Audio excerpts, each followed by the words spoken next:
découvrez notre vidéo sur les piliers les plus puissants de Demon Slayer. Aujourd'hui, on s'attaque au méchant. Quel est le démon le plus puissant du manga? Non, Muzan n'est pas au sommet. Et attention, ça va spoiler. Mais avant de continuer, Kaze est en partenariat avec nous pour leur dernier manga, Badass Complete Dolphin. Rien que le nom, ça claque.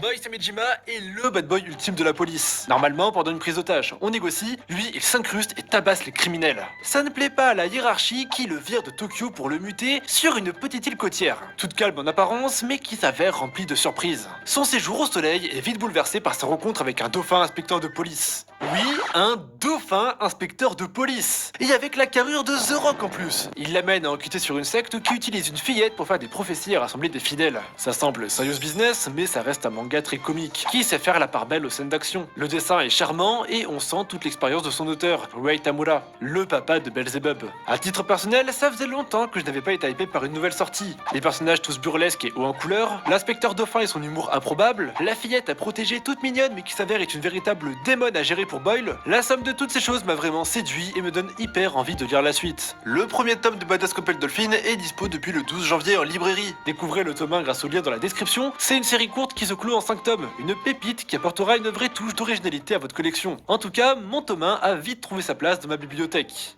Kaigaku, la sixième lune. Kaigaku n'est pas un démon ordinaire, il est un ancien pourfendeur, disciple de l'ancien pilier de la foudre. Après la mort de la sixième lune supérieure, Muzan nomme Kaigaku comme nouvelle sixième lune et entre dans le cercle très fermé des démons les plus puissants du manga. C'est un ancien compagnon de Zenitsu, ayant eu le même maître que lui. Oui, Zenitsu, le compagnon du héros lourd, peureux, chouineur et pervers en plus de ça, bref, tout le contraire de Kaigaku. Et pourtant, ils se respectaient comme deux frères, tout ça jusqu'à une trahison. Kaigaku a franchi l'interdit et a bu du sang de démons, se mettant aux ordres de Muzan, tout ça pour gagner en puissance, mais surtout pour rester en vie. Lorsque Zenitsu l'apprend, il est dévasté. Son maître, couvert de honte, n'a d'autre choix que de se faire seppuku afin d'en finir et de laver son honneur. L'heure de la vengeance a sonné. Les deux anciens amis se retrouvent pendant l'attaque du château de l'infini, et c'est un adversaire redoutable qui fait face à Zenitsu. En plus de sa force de démon, il maîtrise tous les mouvements du souffle de la foudre, à l'exception du premier, le plus puissant. Leur foudre s'entrechoque. Kaigaku enchaîne les techniques, mais au final ne fait pas le poids contre Zenitsu, qui dans un ultime face-à-face décapite son ancien camarade avec le 7ème mouvement de la foudre qu'il a créé suite à son entraînement. Kaigaku reste le plus puissant, certes, mais c'est un nouveau-né, un démon avec un potentiel incroyable, mais qui n'a pas encore révélé tous ses pouvoirs et qui ne le fera jamais. Voilà pourquoi il n'est pas plus haut dans le classement. Gyoko, la cinquième lune. C'est de loin le démon le plus étrange. Là où tous les autres sont plus ou moins humanisés, lui c'est juste un gros visage blanc couvert de mains qui sortent d'un pot en porcelaine. Mais ne laissez pas son apparence bizarre vous tromper, Gyoko reste un monstre de puissance. Il se présente comme un artiste qui construit des œuvres morbides à partir de morceaux humains. En tant que démon, il a la capacité de changer de taille et de se déplacer de vase en vase, ce qui le rend très dur à toucher. Pour se battre, il envoie des poissons tout droit tirés des pires œuvres de Junji Ito, une vraie horreur. Son coup d'éclat aura lieu pendant l'attaque du village des forgerons. Il affronte Tokito, le pilier de la brume, qu'il a bien failli tuer, l'enfermant dans sa cage d'eau. Il fut sauvé in extremis par un des forgerons. À ce moment-là, Tokito éveille la marque. Gyoko passe aussi en mode sérieux. Il sort de son vase et montre sa véritable forme. En plus d'être très rapide, il a juste besoin de toucher son adversaire pour le tuer. Ça ne suffira pas et Tokito l'achève d'un coup précis. Gyoko est un démon très original et sa personnalité est intéressante. Malheureusement, il fait pas long feu. Au moins, lui, il se fait tuer par un pilier. Surtout que Tokito, c'est quand même un des piliers les plus puissants. Face à quelqu'un d'autre, Gyoko aurait sans doute fait beaucoup plus de dégâts. Après voilà, honnêtement, c'est vraiment une des lunes les moins fortes. Et on est nombreux à penser que ça aurait dû être lui, la sixième lune supérieure.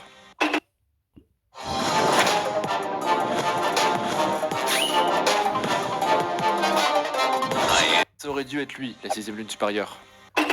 Daki et Gyutaro, les premières sixième lunes. On commence à rentrer dans le haut du panier. Daki et Gyutaro sont les jumeaux régnant sur le quartier des plaisirs. Daki est connu dans ce quartier sous le nom de Warabi Hime et se fait passer pour une Oiran, une courtisane de haut rang au Japon. Le but parmi ce subterfuge est simplement de dévorer un maximum de victimes, et ça a marché, puisqu'au cours de ses 113 ans d'existence, elle aura tué et mangé plus d'une centaine d'humains et 7 piliers. C'est astronomique. Et vu son mode opératoire, ça se comprend. Elle piège ses victimes dans son obi, l'espèce de ceinture que portent les kimonos. Sauf que le sien a une particularité, c'est en fait son pouvoir sanguinaire. Son hobby fait partie intégrante de son corps et elle peut le contrôler entièrement à volonté. Elle l'a étendu dans tout le district comme une toile d'araignée et elle garde ses victimes sous terre comme une sorte de garde-manger permanent. Comme les autres lunes, Daki déteste les humains. Elle ne les voit que comme des insectes du bétail prêt à être dévoré. Cependant, toute seule, Daki n'est pas si puissante que ça. Ses tourbillons de draps sont impressionnants certes, mais Tanjiro arrive à l'égaler rapidement. Et puis quand c'est Tengen, le pilier du son, qui arrive, c'est juste un carnage. Mais à la surprise de tous, Daki ne se désintègre pas une fois qu'elle est morte. À la place, un deuxième démon sort de son corps, Gyutaro. Si Daki est la tacticienne, Gyutaro c'est la force brute, c'est lui, la vraie 6ème lune supérieure reconnue par Muzan. Il se bat avec des fossiles empoisonnés qu'il plante dans ses adversaires à une vitesse folle. Il peut aussi décomposer son corps pour créer des tourbillons de sang qui transpercent ses ennemis. Et cerise sur le gâteau, il s'entraide avec Daki. Tant que l'un est en vie, l'autre ne peut pas mourir même s'il est décapité. Il faut leur couper la tête en même temps si on veut espérer les vaincre. C'est un peu fort quand même comme pouvoir. Leur place si basse dans le classement officiel est complètement injustifiée tant leur niveau est démentiel. Pour les vaincre, il aura fallu un pilier du son, Tanjiro avec son souffle du soleil, Zenitsu, Inosuke et les femmes ninja afin de les faire tomber. Ils sont juste beaucoup trop forts. S'il vous faut une autre preuve, sachez que 7 c'est le nombre de piliers vaincus par Daki, et si on compte son frère dans l'équation, on peut en rajouter 17 de plus. C'est carrément insolent tellement c'est aberrant. Les démons auraient dû gagner, mais l'orgueil de Gyutaro aura eu raison de lui. C'est d'ailleurs ce que dira Muzan de lui un petit peu plus tard. S'il avait tout seul et qu'il avait simplement empoisonné tout le monde dès le début, il aurait gagné sans problème. Ce qu'il a tué, c'est le reste de son humanité. Han Tengu, la 4ème lune. Vous avez apprécié le duo de démons? Dans ce cas, accrochez-vous car on parle de 7 démons en un. À première vue, Han Tengu fait un peu pitié. Il est tout recroquevillé, il chouine et en plus il a une grosse bosse sur la tête. Quand ils le voient, nos héros n'ont aucun mal à le décapiter. Mais voilà, Han Tengu, quand on le tranche en deux, il se sépare juste en deux nouveaux démons. Eux déjà ils rigolent moins. Là on voit valser le pilier de la brume et l'autre manque de tuer Nezuko. Car oui, le pouvoir d'Han Tengu c'est de créer des clones de lui-même. Chacun correspond à une émotion différente. La peur, la colère, la tristesse, le plaisir, tous manipulant un élément différent. L'air, la foudre, etc. La plus puissante reste sans aucun doute l'incarnation de la haine, venant au monde suite à l'absorption de ses autres clones et manipulant le bois. Ouais, le mec c'est carrément Hashirama de Naruto. Paradoxalement, une fois ces clones créés, la première forme d'Han Tengu, celle que le héros doit décapiter, devient minuscule, ce qui le rend encore plus difficile à vaincre. Tanjiro et les autres sont complètement dépassés par la puissance de ce démon, et c'est Mitsuri, le pilier de l'amour, qui doit l'affronter. Mais même elle, ça ne suffit pas. Han Tengu arrive à s'enfuir, avant de finalement être décapité par Tanjiro, qui, de haut mur, a dû faire le choix d'abandonner sa petite sœur pour détruire la menace. Doma, la 2ème lune supérieure. On arrive vraiment dans le haut du panier. Avec Doma, on commence à taper dans du très très lourd. Derrière son grand sourire et ses yeux tout en couleur, Doma est une des lunes les plus cruelles et sanguinaires qui soient. C'est le chef d'un large culte et son truc à lui, c'est de dévorer des femmes. Pas sûr que ça passe, ça, sur un CV. Parmi ses victimes, on compte la grande sœur de Shinobu, une ancienne pilier, ainsi que la mère d'Inosuke. Oui, s'il est orphelin, c'est à cause de Doma. Doma est surtout relégué au second plan pendant une grande partie du manga. On apprend par exemple que c'est lui qui a transformé Gyutaro et Daki en démons. Sinon, quand il est là, il sourit, il fait des blagues pour cacher le fait qu'il ne ressent en réalité rien du tout. C'est seulement lors de l'attaque du château de l'infini qu'on va vraiment le voir en action. Il affronte Shinobu, le pilier de l'insecte, qui tente de l'empoisonner sans succès. Doma la taillade avec ses éventails et la tue sans avoir à utiliser une seule technique sanguinaire. Il est même tellement orgueilleux qu'il prend la peine de la dévorer en pleine bataille. Doma va ensuite devoir affronter Kanao, la disciple de Shinobu, ainsi qu'Inosuke, qui ont tous les deux des comptes à régler avec lui. En plus de ses mouvements impeccables, Doma maîtrise la glace. Il crée des guerriers de givre qui acculent ses adversaires, puis invoque une tempête de pétales gelés terriblement tranchants. Et même en mode full sérieux, Kanao et Inosuke n'arrivent pas à ne serait-ce qu'approcher Doma qui n'est même pas à la moitié de sa puissance. S'il finit par perdre, c'est à cause de son appétit, sa gourmandise. Shinobu était consciente qu'elle allait mourir. Elle avait alors ingéré une très grande quantité de poison pour démons. Et son plan a marché. Doma est lourdement affaibli, mais ce n'est toujours pas suffisant pour le battre. Même en très mauvais état, il arrive encore à créer d'immenses statues de glace pour piéger les héros. Sans le piège version pain surprise de Shinobu, Doma n'aurait même pas eu une seule égratignure et l'assaut sur le château de l'infini aurait été un échec. Il aurait sûrement pu rivaliser avec le pilier du vent ou de la roche. Il mérite ainsi largement sa place de numéro 2. Mais malheureusement, contrairement à Akaza, il n'a pas su maîtriser l'immortalité au sabre et justement quand on parle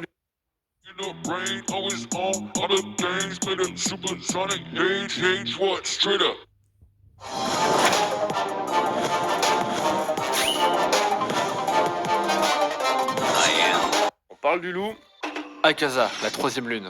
Vous avez tous vu le film du train de l'infini, et donc Akaza, la 3ème lune supérieure qui, rien qu'avec ses poings, achève Rengoku, le pilier de la flamme. Un des pourfendeurs les plus puissants de l'histoire. 1m73 de muscles, un corps saillant couvert de tatouages, une vraie machine à tuer. Il a achevé un grand nombre de pourfendeurs au cours des siècles. Rengoku lui a tenu tête, mais c'était loin d'être le premier pilier à mourir de ses mains. En plus de sa force surhumaine et de sa régénération presque instantanée, et de sa maîtrise des arts martiaux, le pouvoir d'Akaza lui permet de sentir l'esprit combatif de ses adversaires, et donc de prévoir n'importe quelle attaque. Et comme si ça ne suffisait suffisait pas, il a aussi la possibilité de créer des ondes de choc dévastatrices avec ses poings. Grâce à ça, il arrive à arrêter même les techniques les plus puissantes. Il est impulsif, hargneux, et plus que tout, il déteste la faiblesse. C'est pour ça qu'il propose à Rengoku de devenir un démon. Ça l'insupporte de voir ce potentiel gâché par les limites du corps humain. Plus tard, on apprend que quand il était humain, Akaza était un délinquant qui s'est fait recueillir par un maître d'arts martiaux exceptionnel. Malheureusement, il se fait empoisonner par ses concurrents qui n'osaient pas l'affronter à la loyale. Akaza n'est donc pas juste le cliché de la grosse brute. S'il déteste les faibles, c'est parce que c'est eux qui ont provoqué la mort de son maître. Lors de la réunion des lunes supérieures, Doma dit que Akaza ne pourra jamais le battre. Mais est-ce que c'est vraiment vrai? Dans son combat contre Tanjiro et Giyu, Akaza est monstrueux. Il tient tête aux meilleures techniques du souffle de l'eau et du soleil combiné, et une fois éliminé, rien ne se passe comme prévu. La plaie sur son cou se referme, son corps continue de se battre, il refuse la mort et commence à toucher à l'immortalité. Il n'a pas de pouvoir spécial comme Antengu ou Daki, juste il refuse de perdre. Il regarde la mort en face et il dit non. Finalement, son passé finit par le rattraper et accepte sa mort pour de bon. Il utilise une de ses techniques contre lui-même et finit par rendre son dernier souffle. Il aurait donc tout à fait pu achever Tanjiro et Giyu à lui seul. Les combats d'Akaza sont de loin parmi les meilleurs de tout le manga. Celui du train de l'infini était déjà incroyable, mais plus l'histoire avance et plus Akaza est mythique. C'était vraiment un des meilleurs antagonistes de la série.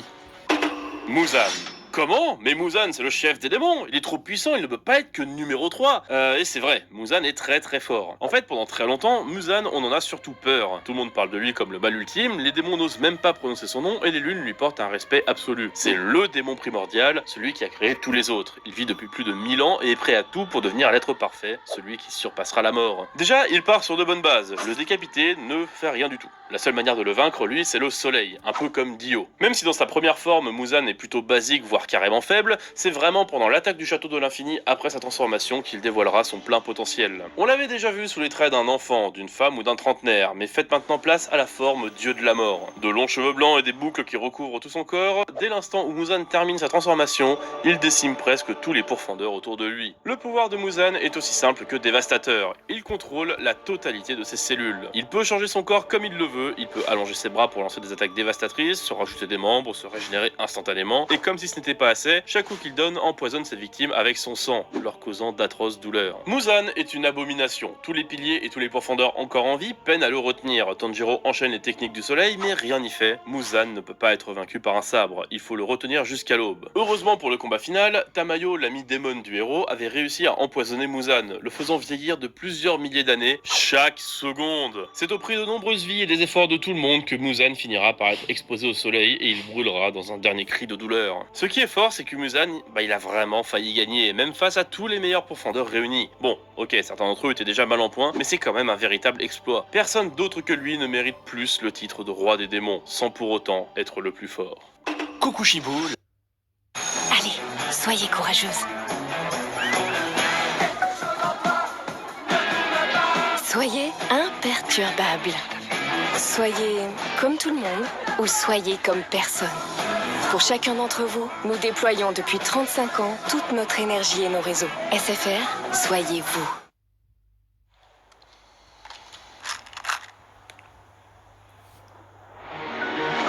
Des cristaux de fraîcheur enveloppés de 100 couches rafraîchissantes. Wow. Tic Tac Fresh Plus, la sensation de fraîcheur qui dure. Être le plus fort. Kokushibo, la première lune.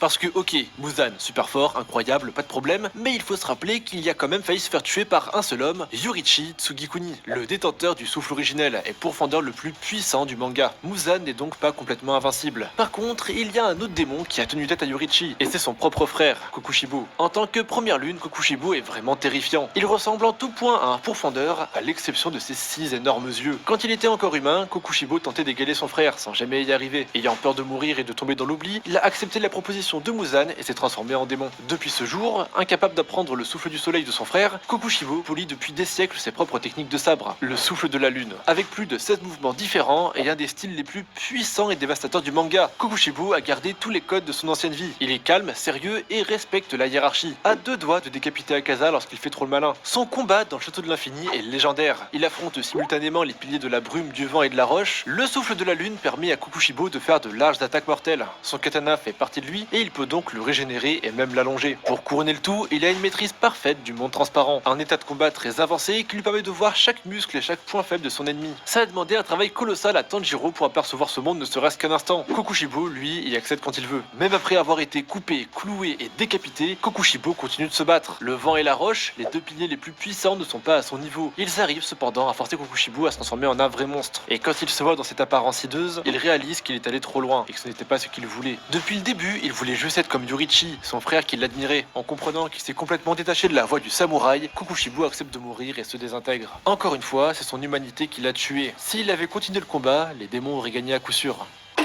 Tanjiro version démoniaque. Oui, vous avez bien entendu. À la fin du manga, après un combat dantesque, Muzan est finalement vaincu. Mais dans un twist final, juste avant de mourir, il transmet tout son sang à Tanjiro, qui, en l'ingérant, hérite de tous les pouvoirs et de la volonté de Muzan. Alors que tout le monde le croit mort, il se relève et commence à attaquer tout le monde. Pire que tout, le soleil ne le brûle plus. Muzan a gagné. Tanjiro est devenu le démon ultime et à la fois porteur de sa mémoire. Il est non seulement le plus puissant pourfendeur, ainsi que le plus puissant démon de l'histoire. Littéralement, plus personne ne peut l'arrêter. Il fait pousser des fouets sur son dos qui à eux seuls retiennent tous les pourfendeurs encore vivants. Il est même capable de tirer des lasers, c'est n'importe quoi. La seule façon de le vaincre, c'est de le faire revenir à la raison. Kanao arrive de justesse à lui planter un poison, tandis que Nezuko le retient de toutes ses forces. Grâce à ce poison et un peu au pouvoir de l'amitié, Tanjiro arrive à revenir à lui et à éliminer Muzan une bonne fois pour toutes, mettant fin à la menace